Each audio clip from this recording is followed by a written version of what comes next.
Esiet sveicināti Tele2 podkāstā Bez limita.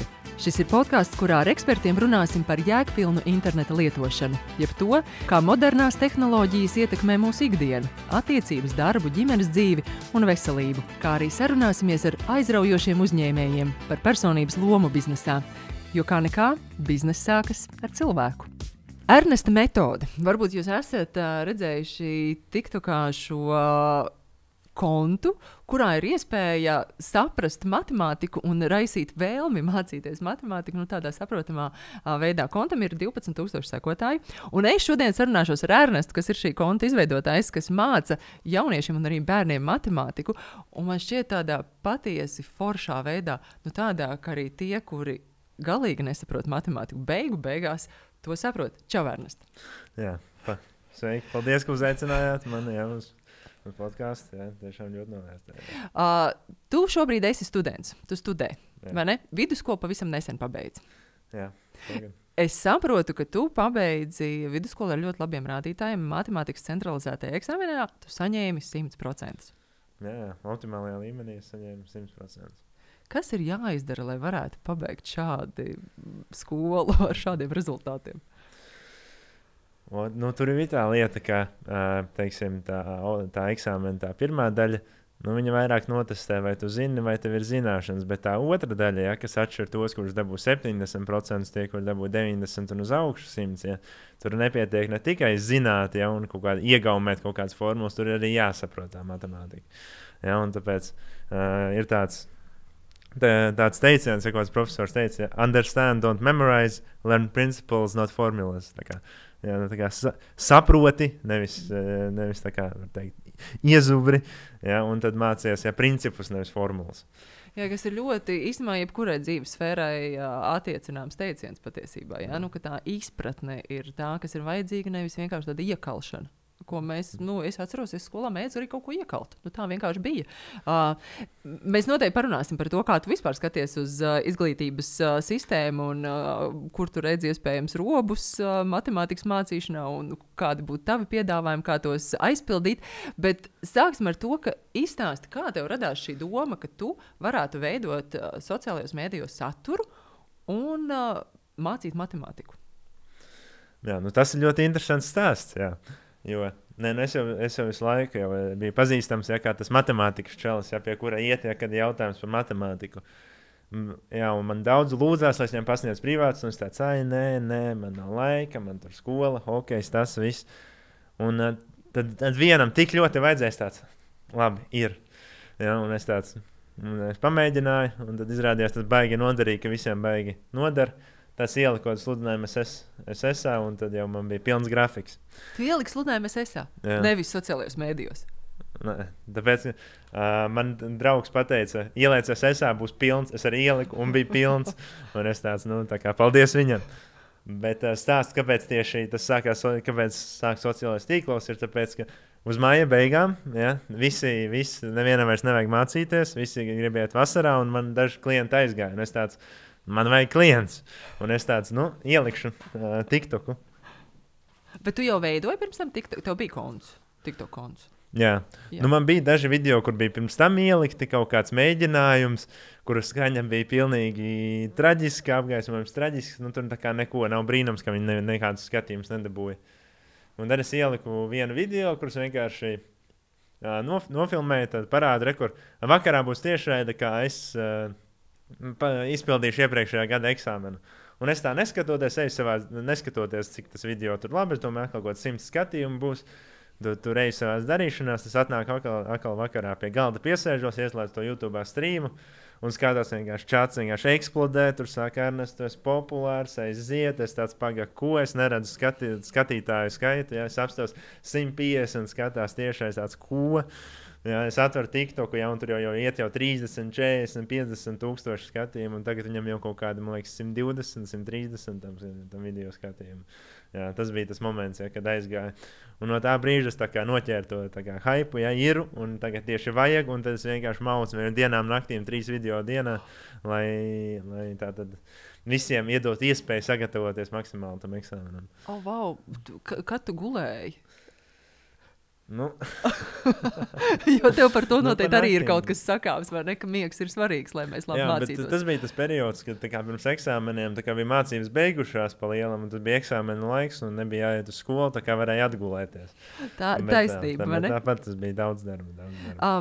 Kā tu izvēlies tēmas, par kurām tu runās TikTokā? Nu, kas ir tās svarīgās matemātikas tēmas, kuras tu saredzi, ka jā, šī ir vērtīga, bet par šo varbūt mēs arī varētu nerunāt? Jā, nu ir tādi 3 galvenie veidi. Viens ir, kad es pasniedzu privātstundas, un es kaut ko skaidroju, un man sanāk tik labi izskaidroju, ka man tāds wow, ja, un man par to jāpadalās TikTokā. Jā, un tad otrs ir pēc programmas, ja, kad var apstīties, ja, kurai klasē, kura tēma ir tajā gada posmā. Ja, un to es izvēlos, un to es pastāstu, un tas parasti ir arī diezgan labi aiziet, diezgan noderīgi. Un tad trešais ir, ko es tagad esmu iesācis, ir to, ko skatītāji prasa. Ja, viņš ieraksta komentāros, lūdzu uzfilmē par to, un es paņemu un arī par to arī uzfilmēju. Ja, tieši to, ko skatītāji grib, to es arī viņiem rādu. Kā tu redzi, vai sociālajie mēdīji var būt pienesums izglītības jomā? Jo, protams, daudz par to runā, ka jaunieši TikTokā, ko viņi tur dara, scrollē, vienkārši kaut kāds smieklīgs video skatās, bet tu patiesībā veido ļoti vērtīgi izglītojošu materiālu. Jā, nu tāds arī bija man tas galvenais mērķis, ja, ka tā kā TikToks ir un būs, ja, jo viņa tā kā ir ļoti tā kā atkarību veicinoša aplikācija, un tu to nevar apstrīdēt. Viņa ir labi uztaisīta, maksimāli viņš nepazudīs, ja, tāpat kā, nezinu, piemēram, ja alkohols, ja, viņš tā kā bija un būs, ja, un tā kā mums jāpieņem, ka tas ir un ko mēs ar to varam darīt, ja. Un tad es domāju, ja jau visi bērni ir TikTokā, viņus vienkārši neizvilks ārā, ja, no tā TikTok, jo viņi jau pieraduši. Un tad es domāju, vismaz to TikTok, to platformu, ja, tos video dažus, lai pa vidu tiem visām, nezinu, jokiem, blēņām, streameriem un kam vēl parādās arī kaut kas noderīgs. Jā, varbūt viņi apstājas, hei, un šis man aizķerās un ir. Kas ir tavi klienti? Paši bērni un jaunieši piesakās vai vecāki mammas nāk un saka, hei, klausies, Arnis, paņem manējo, pamāci. Jā, te dalās. Te ir tas interesantais, jā, šitam tā kā biznesam, jo tev it kā pasniedz privātstundas tā kā dot bērnam, ja, bet tev jāpārdod tas pakalpojums vecākam būtībā. Ja. Bet tas atkarīgs no klasēm. Vecākas klases, ja paši nāk tur saprot, bļāviens, man jāiet universitātē, man eksāmenā izstāsta, ka būs 20%. Ja, tad viņš nāk un saka, jā, visu vajag. Tas ir vairāk vidusskolai. Pamatskolai vairāk vecāki saka, ka tur viss ar manam bērnam viņš netiek līdzi, man vajag labāk, un tad lūdzu paņemiet viņu.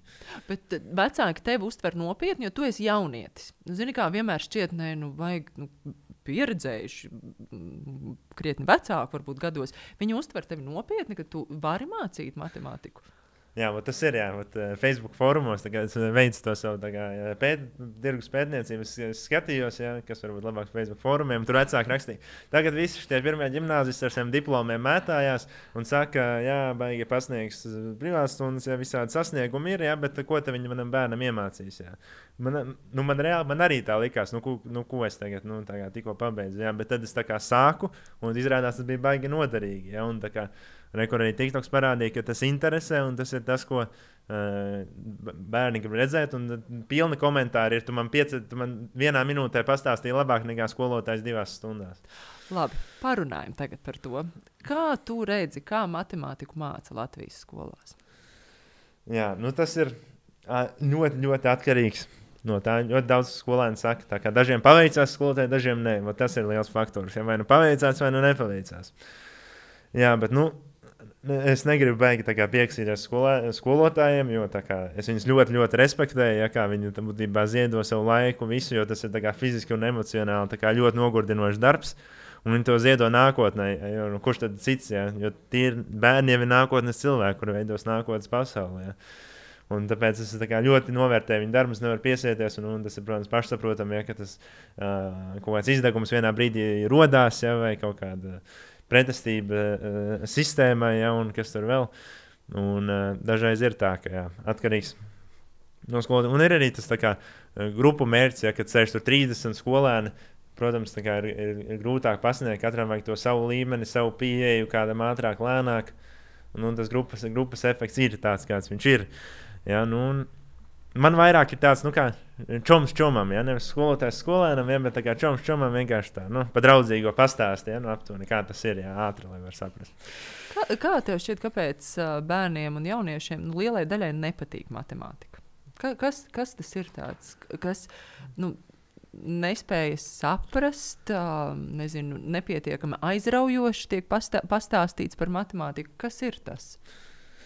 Jā, pirmkārt, visām cilvēku darbībām pamatā ir iemesls, kāpēc. Ja? Mums patīk darīt to, ko mēs saprotam, kāpēc mēs to darām. Un, jā, mūsdienās tā, ka bērni reāli nesaprot, ja, kāpēc viņiem vajag to matemātiku. Un tas ir visgrūtākie skolēni, ka man jāpasniedz matemātika, ir tiem, kuri nesaprot, kāpēc to vajag, un viņi negrib. Ja. Ļoti, tā kā tu vari pievest zirgu pie upes, ja, bet tu nevari likt viņam dzert. Ja. Vecais labais teiciens. Un aizbildinājums galvenais ir tas, ka mākslīgais intelekts, tehnoloģijas, priekš kā man rēķināt, viss izrēķinās manā vietā. Bet tāds mēģinu stāstīt, tā kā, no sākuma, kāpēc mums tā mācīja vispār saskaitīšanu, mums pirmajā klasē varēja iedot kalkulātoru. Bet tā rezultāts būtu to, ka mēs nesaprastu, kas būtu saskaitīšana. Mēs saprastu, ka 2 krustiņš 5 ir 7, ja, bet ko tas tā kā realitātē nozīmē, tā kā mēs nesaprotam. Tāpēc mums no sākuma iemācīja saskaitīšanu, reizināšanu, darbības un tikai tad iedeva kalkulātoru, lai mēs to varētu izdarīt ātrāk. Mēs iemācāmies, kā tas strādā, un tad mēs pātrinām savu procesu.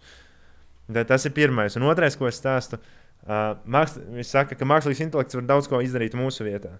Bet tam tieši vajadzētu būt nevis iemeslam atslābt, bet tieši iespringt. Jo, ja var izdarīt to tavā vietā, tas nozīmē, ka tev vairāk var arī nevajadzēt. Un, mākslīgais intelekts aizņem darba pozīcijas ātrāk, nekā mēs spējam atrast jaunus pielietojumus cilvēka resursam. Ja? Un tāpēc varēs bišķi ciet, ja tās vakanšu loks, un ja tu nebūsi pietiekami kompetents darba tirgu, var sanākt, ka tu paliec aiz svītras. Cik daudz tu pats izmanto mākslīgā intelekta iespējas savos mācību procesos vai jebkamī? Jā, Ernestas skolā, kas man ir tas jaunais, ja man ir vesels kurs par mākslīgo intelektu, ja, kā to tā kā zolīdi ētiski izmantot skolā, ja, jo loģiski, ka tu nevari tur, lai tev esejas, tur raksta visu, tur māksta, tas tā nestrādā, tas nav ētiski, jo tur rodas visādi plaģiātismi jautājumi un tā tālāk. Bet mākslīgais intelekts ir ideāls kaut kādai ideju ražošanai vai arī kaut kādu struktūras izveidošanai, piemēram, ja kad ir kaut kāda eseja, kas jāraksta, un man nav idejas, par ko rakstīt, kā pilnīgi, ja, es uzrakstu, iedod man idejas, ok, jā, kur ir, un uzrakstu plus mīnus to struktūru, kādai jābūt, ja, un tad pēc tās struktūras vados, un ir 30 reizes vieglāk uzrakstīt. Bet, teiksim, ārpus skolas, teiksim, tas pats, nezinu, ja man vajadzētu saprast, nezinu, cik daudz kāds ir privātskolotāja tirgus Latvijā, ja, tad tur man nevajag nekāds atsaucis, neko to akadēmiskos, vienkārši var pajautāt ChatGPT, un viņš visus tā smuki parāda. Tas ir galvenais. Tas ir galvenais. Labi, bet tu savus skolēnus arī mūdini izmantot mākslīgo intelektu? Kaut kādā mērā, vai tomēr tu viņiem saki, vispirms iemācies? Jā, man teiksim, matemātikā, iemācies to matemātiku. Normans Bergs nesen teica, Stay Sharp tajā podkāstā, ja.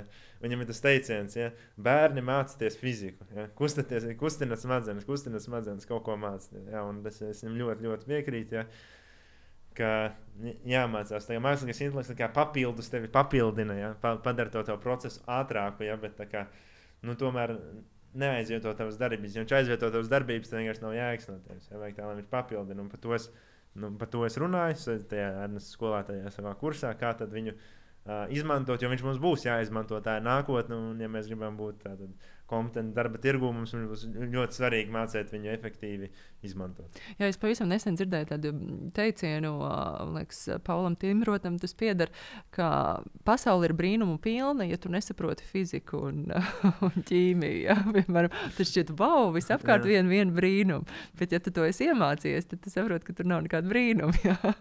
Ka tas vienkārši darbojās. Kas sagādā vislielākās grūtības bērniem un jauniešiem mācoties matemātiku? Kur tu jūti, kas ir tie klupšanas akmeņi, kas neizdodas?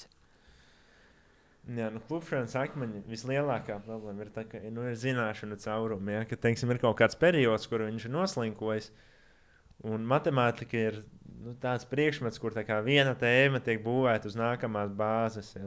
To stāsta visi skolotāji gada sākumā. Visi to laiž gar ausīm, liekas, nav svarīgi, bet tas, man liekas, ir pats svarīgākais, ko saka matemātikas skolotājs. Ja. Ja matemātikas māja, ja, tad mēs liekam tātad pirmo stāvu, un tad uz tā pirmā mēs tikai varam uzlikt otru un tad trešo. Un tad, attiecīgi, ja mums tā ir pamati, ja ir grīļojās un viņi nav stabili, ja, tad tā visa māja neturās matemātikas māja. Protams, mākslīgi mēs ar skoču varam ar striķiem satīt, ja, bet ja uznāk lielāka vētra, tad ir viss nav vairs mājas. Un par to es strādāju privātas stundās, un tāpēc man ļoti patīk 1 uz 1, ja, jo katram ir individuāls, ja, tas caurums tajā pamatā, ja, un tad mēs tur pieejam pie tā cauruma, mēs viņu apskatāmies, mēs viņu atrodam, aizpildam, līdz viņš ir pilnībā pilns, ja, un tad mēs ejam uz stāvu augstāk. Ja. Jo varbūt tāpēc, ka viņš nesaprot šo tēmu, iemesls ir tāpēc, ka viņš nesaprata 6. klases tēmu, ja, kas ir diezgan populāri, un tas tā kā sniega bumbas efektā ieripojās, un pēc tam nav brīnums, kāpēc viņš nevar tajā 12. klases eksāmenā neko saprast. Kura ir tā klase, kur visbiežāk ir to caurumu? Tā ir tā 5. 6. klase, kurā palaiž kaut ko garām? Es teiktu, ka tā ir 7. 8. klase. 7. tieši. Jo 7. klasē sākas burti. Ja, visiem mīļākā tēma, pēdiņās burti. Bet tas ir ļoti, ļoti svarīgi. Ļoti svarīgi. Jo tas ir lielākā tā starpība starp līdz 6. klasē. Tu visu darīji ar darbībām, tur jautājumiem. Tad 7. tev parādījās X, ja, un tad pilnīgi visa matemātika apgriezās kājām gaisā. Un tas arī ir tas moments, kad lielākā daļa iekavē. Un daudzi, kas nāk pie manīm šobrīd, ir tādi, kuriem tieši sakrita tā, ka 7. 8. klase bija tā, kad bija Covid. Ja. Un tad bija tas, ka jāmācās individuāli, bet ne visi spēja mācīties individuāli, ne visiem ir tā disciplīna, ja, un tā tālāk. Un tas viss tā kā pakrīt un viss. Ja. Jā, un 7. klase vēl sakrīt arī tādu foršu pusauģu vecumu īstenībā, kad tev ir citas intereses, vai ne, un tu kāda matemātika, ja tev aizrauj. Tu pats arī jūti to 7. klasi, ka tās bija pārmaiņa, matemātikas ziņā, līdz tam tev ir šie cipriņi, pēkšņi tev parādās X, vai tev vienmēr matemātika gāja tik viegli, ka tev nebija jāiespringst? Protams, ja man ir paveicies, ja es piedzimis, ja man bišķi labāk sanāk par citiem, ja tā matemātika, bet tāpat tā atšķirība, tā liela atšķirība jāizveido starp citiem. Ja es būtu ar savām spējām, ja viņas neizmantoju, es nemēģināju stāties ģimnāzijā un kaut kādā tajā pašā skolā palicis, ja, un tad nekas īsti nebūtu. Ja, bet tas, ka es sapratu, ja, ka jāietiek man tajā ģimnāzijā, un tas gadu gāju uz tiem kursiem, izpildīju pilnīgi visus uzdevumus, pilnīgi visus iestāju eksāmenus, un tad arī es pārliecinoši arī tiku tajā ģimnāzijā. Un tad jau, kad tu tiec tajā skolā, jo tur jau tad matemātikas stundu jau ir vairāk, ja, un tad jau ir fiziski neiespējams kaut ko neiemācīties. Ja, un tad matemātika sāk palikt interesanti. No kurienes tev tāda motivācija? Kā tu motivē sevi? Ko tu izdari, lai tu izpildītu šos visus uzdevumus? Jā, viens fakts, jā, ka es nenormāli man patīk tā kā kārtības sistēmas, ja, tā kā mans otrs ļoti liels hobijs ir programmēšana, tā kā skaidrs kāds cilvēks, ja, man patīk ļoti loģiskas sistēmas, ja, un tā, kad ir matemātika un tie spriedumi viens pēc otra, man nenormāli patīk rēķināt. Tas ir tas lielākais fakts, ka es daru būtībā tas, ko man patīk. Ja? Tāpēc man īsti nav jāmeklē motivācija. Arī viss, ko es šobrīd dzīvēju, un kad jebkad esmu darījis būtībā, ja, ir tas, ka es visu dienu izstāstu, ja mans grafiks pilnīgi cieta, ja, ka nav vispār brīvā laika, bet es daru to, kas man patīk, un tas nejūtās reāli kā darbs, nejūtās kā sloks. Bet tu patiesībā esi arī uzņēmējs. Jo, tu sniedz pakalpojumu, tev ir klienti, tu māci matemātiku, tev tagad ir Ernesta skola, kas ir digitāls produkts. Kā tu nonāci pie atziņas, ka tu varētu būt arī uzņēmējs? Tas bija automātiski. Es sāku privātas stundas, ja man nāk arvien vairāk cilvēki, ja, un tās finanses aug, ja, tad bija jāpāriet uz to, ja, ka vienkārši pienāca tāds brīdis, kad nebija varianti un kad jāiet uz to, ja, un tas tā kā viennozīmīgi, ja nav viegls process, tas ļoti interesants. Tā ir pilnīgi savādāk cita saruna, ja, kā Latvijā uzsākt uzņēmēju darbību un visi tie papīri un viss, kur jāiet. Ja, tas vēl projām, ja tiek kārtots, ja daudz kas nav vēl tā. Es neteiktu, ka līdz galam viss ir pilnīgi sakārtots. Tas tiek kārtots jau kārtos kaut kādu mēnesi. tur arī ļoti daudz spēlē matemātika. Jā. Ļoti daudz spēlē matemātika, ja rēķināt tos skaidrus, finanses un ko tur skatīties. Tas arī ir ļoti interesants, un tas ir, ko es atradu, kas man arī ļoti patīk uzņēmējdarīt. To es arī atradu vēl vienu savu ļoti lielu interesi. Bet tu, principā, tu esi jaunietis, bet tu arī pats sevi nodrošini šobrīd ar to, ko tu dari? Pa lielam, jā, ir diezgan tā nauda, bet man paveicies ar vecākiem, ja, ka viņi tā kā neko neprasa ļoti atbalstoši visā, ko es daru. Tā pa lielam, jā, visu to es nopelnu, tas paliek man, jā, un es vecākiem vairāk neprasu naudu vispār. Un tā kā tas ir šobrīd tā. Ļoti labi. Kā tu saprati, ka matemātika ir tas, kas tev aizrauja? Kā tu pamanīji, vai varbūt vecāki to pamanīja, ka tev ir iespējams kaut kāda talants, ka tev ir iespējams talants, ka tu esi apķērīgs matemātikā? Kas bija tas, kas tur notika? Nē, palielam atzīmes, jā. Palielam bija tā, ka iepriekšējā skolā pirms gimnāzijas, tur tā kā viņu stundā atrisina 2 teksta uzdevumus. Viņa uzraksta sākumā, es atrisināju tos 2 teksta uzdevumus 5 minūtēs, un tad arī 5 minūtes sēžu un urbina degunu, jo vienkārši nav ko darīt. Un tad es sapratu, jā, ka ir tā atšķirība. Un tas, ka, protams, parādījās tās atzīmes, ja visu laiku tur 9, 10, 9, 10. Ja, un, visi jau man būtībā pazina, ja, kā to matemātikas cilvēku, ja, pie kura vērsties par matemātiku.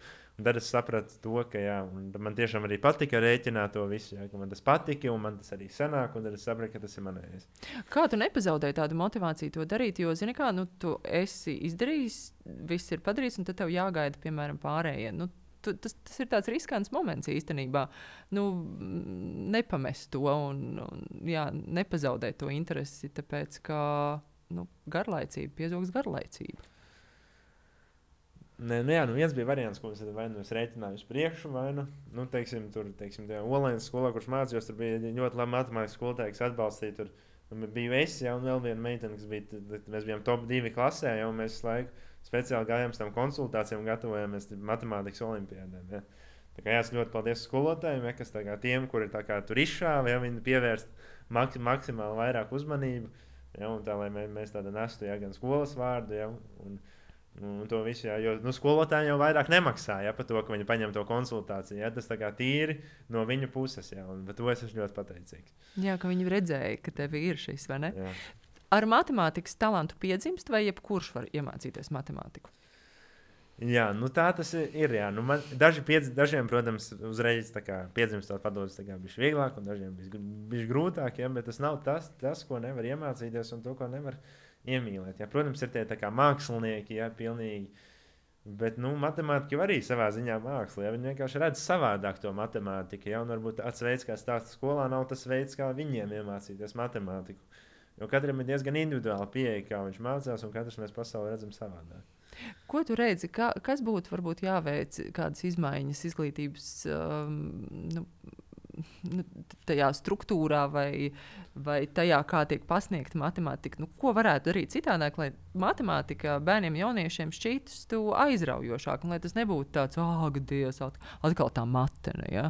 Šodien tā matene, es negribu iet. Jā, es par šito ilgi domāju, man daudz uzdošu to jautājumu, bet tev nav atbildes? Man nav atbildes, jā. Man nav atbildes, jā, kā to ar kāds, ar to, kā ir, jā, skolotāji paliek arvien mazāk. Jā, varētu teikt, jā, mazākās grupiņās, lai visiem uzmanība, bet nav skolotāji, jā, tagad daudz. Ko vēl prasīt, nav nejausmas, ja tam bērnu neinteresē. Pa lielam vienīgais, ja kā iemācīt, tad, ja viņš ir, mēs varam atgriezties atkal apakaļ pie tās. Tik vienkārši pasaule ir mainījusies, un vēl nezinu vēl veidu, ja kā tam var adoptēties.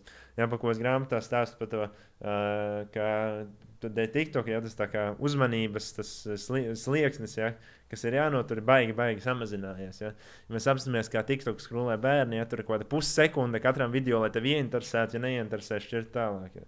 Tad viņš apsēž solā un viņam 40 minūtes jāklausās par vienu tēmu. Loģiski, ja, ka viņam ir ļoti, ļoti, ļoti grūti. Jā, laiki ir mainījušies, ja viņi ir šādi. Tāpēc es nekādā gadījumā nebīdu un neštomēju valdību, jo es pats nezinu, kā to atrisināt. Es pats nezinu, kā to atrisināt šobrīd. Viens ļoti garš TikToks 40 minūšu garumā. Ja? Tāds patiesībā nav vienkārši izturams. Arī, vai ne? Grāmata. Tu esi uzrakstījis grāmatu. Par ko tā ir? Jā, efektīvākais veids, kā uzlabot vidējo atzīmi. Kā es nonācu pie idejas pie grāmatas, bija tā, ka tagad es gatavoju skolēnus eksāmenam, tad es sapratu to, ka man ir tikai limitēts laiks, un es limitētu daudzumam skolēnu varam pasniegt tās stundas un iedot to savas zināšanas. Un es domāju, ka grāmata būtu tas veids, kā es varētu iedot to pēc iespējas vairāk skolēniem. Ja? Jo, kā es saku, katrs skolēns ir pelnījis zināt to, kas ir tajā grāmatā. Un tas ir efektīvākais, ja mēs skatāmies no ekonomikas jau kādas definīcijas, ja, kā izmantojot minimālus resursus, ja, dabūt maksimālus rezultātus. Ja, un skolēniem tas vienīgais laika resurs ir laiks. Ja. Viņam gribās tur, nezinu, iet ārā ar draugiem, ir kaut kādas savas intereses, ja, un viņam tas baigi bieži to skolu nospiež nost. Un šajā grāmatā efektīvākais ir patērējot vismazāk laika, ja, dabūt to labo atzīmi, patērējot pēc iespējas mazāk laika, lai to pēc skolas ir laiks saviem hobijiem, savām interesēm, un tur ir viss sarakstīts, lai to garantētu. Ko tev ir pašam devusi izpratni par matemātiku, kad tu to saproti? Tev, nezinu, citās dzīves jomās, ne tikai mācību jomā. Protams, ir forši saņemt 10 vai šos 100% centralizētajā eksāmenā, bet ko tev tas, ka tu saproti matemātiku, ko tas iedod? Jo daudz jau saka, man nevajadzēs taču to dzīvē. Jā, man ir tāds, jā, pirmkārt, es aizgāju, pirmkārt, uzņēmējdarbībā daudz ir matemātika, un otrkārt, es jau gāju uz to programmēšanas virzienu arī kādu brīdi, un tur arī bija ļoti daudz matemātika, un tas ļoti noder. Un pārsvarā matemātika, tas jau nav 2 + 2 sārēķināt 3 × 2, ja, bet tas ir tieši tas veids, kā loģiski domā. Tas ir veids, kā loģiski var veikt spriedumus. Tīpaši tie pierādījumi uzdevumi, kur kaut kas ir jāpierāda. Ja, tas skolēniem ir visriebīgākais uzdevums, bet es saku, tas ir visvienkāršākais, jo tev ir jau iedota pareiza atbilde, tev tikai jātiek līdz viņai. Un tur būvējās tas, kā mēs varam iekļauties sabiedrībā, kā mēs pamatojam savus argumentus. Ja, vienu pēc otra, viens balstās uz otru, un galu galā mēs nonākam pie tā secinājuma. Un tas ir ļoti, ļoti svarīgi. Mēs īstenībā domājam ikdienā matemātiski, tikai mēs nesaprotam to, ka pamatā varētu būt matemātika, vai ne? Tieši tā, mēs trenējam, to abstrakto domāšanu, to visu mēs viņu izmantojam, bet mēs tikai nenosaucam to par matemātiku. Jā, tā tas ir. Ko tev patika mācīties vēl skolā? Labi, matemātika bija tava aizraušanās, kas tev vēl patika? Es esmu tīrākais eksakto zināšanu pārstāvis, ja, teiksim, fizika, ķīmija, protams, mums bija programmēšana un programmēšanas novirziens, ja, tajā programmēšana datorika, viss, kas saistīts ar datoriem, ja, un tie visi. Ja, un tad atkal otrādāk, ja mēs ejam pilnīgi, kas nav eksaktās zināšanas, piemēram, ir vēsture un latviešu valoda, tas vienmēr man ir ļoti vilcies, ja, tas ir, un to es arī rakstu šajā grāmatā. Jo es varētu rakstīt, tur no savas pieredzes ar matemātiku, bet tas tā kā nebūs tā kā attiecināms uz citiem, jo man ir bijis jau sanācis. Bet tad es tieši rakstīju to grāmatu balstoties uz tiem priekšmetiem, kuri man nesanāca. Ja man nesanāca tā vēsture un latviešu valoda, un kā es pievilku, pilnīgi visus priekšmetus pietiekami augstā līmenī, tāpēc rakstu vidējā atzīmi, lai vidējā atzīme pa visiem priekšmetiem, tad maksimāli augstu viņu uzbīdītu. Kāda tev šķiet laba atzīme? Kas ir tas maksimāli labi? Labi, 10, protams, ir fantastiski, bet kas ir pietiekami? Jā, es teiktu ap 6, 7, 8, 9, 10, tas ir ļoti labi, bet, teiksim, es nevaru teikt, kā ir pa citiem priekšmetiem. Citiem priekšmetiem var variēt tās atzīmes, bet matemātikā tieši atzīmē jābūt tā kā 6 un uz augšu, ja, vai 5, 6 un uz augšu. Jo tad tu vari sešnieku turēt pietiekami vienā līmenī. Tu saproti vienu tēmu uz 6, tur ir otru iemācīties uz 6. Bet līdz saproti kaut kādu tēmu uz 5, uz 4, tu saproti tēmu tik slikti, ka tu nevari iemācīties nākamo. Un tad tev rodās tāds kritiens zemē. Tāpēc, ja tu dabū vismaz 6, tad tev ir stabils līmenis. Bet, ja tev tik līdz paslīd zem, tad pastāv risks, ka tev tās atzīmes vienkārši nogrimst. Tad vecākiem ir jāpievērš uzmanība, ja tur ir tie 4, 5, ka tur jau ir robi un ka vajadzētu īstenībā kādu privāta skolotāja palīdzību. Jā. Tad ir grūti mācīties nākamās tēmas, jo vienkārši iepriekšējās nav pilnīgi saprastas. Un tur rodas tā nepatika, jo es nesaprotu. Ne? Matemātika ļoti viegli ielaist un ļoti grūti pēc tam atkal atgūt. Tieši tāpēc arī nepatīk. Kā taviem studentiem veicās eksāmenos? Tiem, kuriem tu palīdzēji, viņi varēja tā labi nolikt eksāmenus. Jā, teiksim, ar tiem, kuriem es laicīgi sāku strādāt, jā, tiem tur bija 60, 70% jau uz augšu. Ja mēs skatāmies, ka vidējais bija 30%, tā kā es teiktu, ka tas bija ļoti labs rādītājs. Bet tie, kuri tieši, kad man tas uzsprāga tas TikToks, ja, kur atnāca uz 1 stundu, ja, pirms eksāmena, ja, mēs kaut ko tur samahinējām, tur nezinu, kaut kādu vienu tēmu iemācījāmies lai viņš izvilktu tātad sekmīgi, ja, izvilktu to eksāmenu, ja, un tā bija ko 20-30%, ja, bet, ko var vairāk no tās, ja viņš iepriekš nevarēja nolikt, ja viņš būtu rakstījis 10, un 1 stundas laikā mēs izvilkām uz 30%, tad var tikai iedomāties, ja, kas notiktu, ja mēs jau ilgāku laiku būtu strādājuši ar viņu. Kas ir tavs sapņu darbs? Ko tu gribētu darīt dzīvē?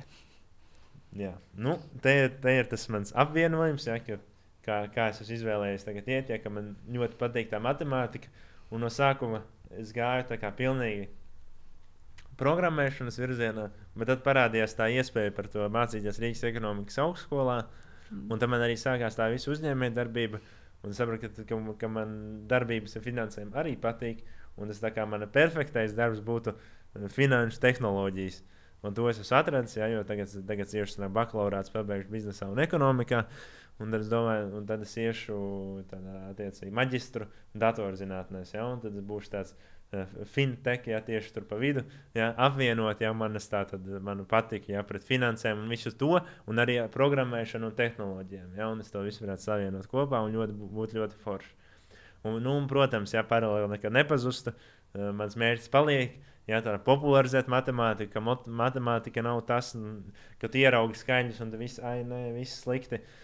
Vēl joprojām es ar to, tas man paliks visu laiku, to visu laiku popularizēšu, un visu laiku tas man būs fonā, un tas mans galvenais mērķis, lai tātad matemātika atkal būtu krūta bez mazvai.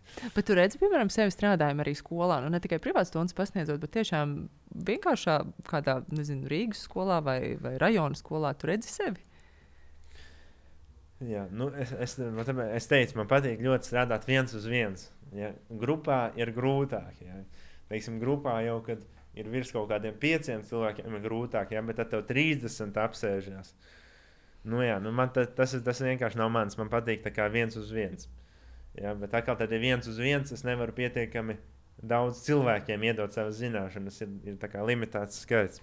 Tāpēc arī parādījās tā Ernesta skola, kur iespējas ir jebkuram, ja, bet tur arī nav tā, ka tur, teiksim, man tagad, ka atnāk uzreiz visi skolēni vienā tajā laikā un kaut kāds pāris vienkārši sēž.